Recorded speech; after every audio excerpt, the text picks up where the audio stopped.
Inaabangan po kasi yung paglapag ni dating Pangulong Duterte sa The Hague, Netherlands, kung saan po ididiretso po sa, sinasabi po ito sa mga ulat doon, ay ididiretso daw po sa detention unit ng International Criminal Court or ng ICC.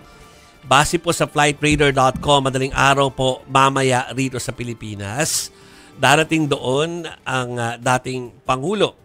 Ang sinasabi pong pasilidad na nakikita nyo po sa inyong screen ay base po sa website mismo ng ICC kung saan ang mga material ay kanila pong sineshare sa media.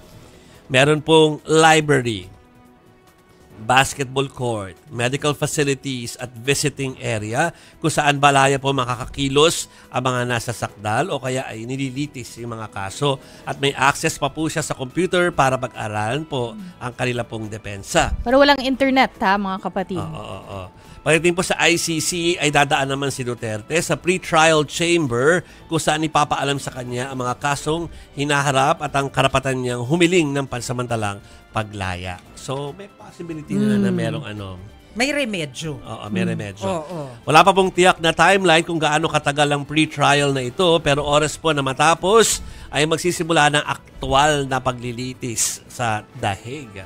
At sa ngayon, hindi pa alam kung sino ang magiging abogado ni Duterte para ipagtanggol siya sa harap ng ICC. Kaya nga yata pupunta po yung mga anak po ni dating Pangulong Duterte doon para pag-usapan yung legal strategy or kung sino yung mga i-assign to defend the former president.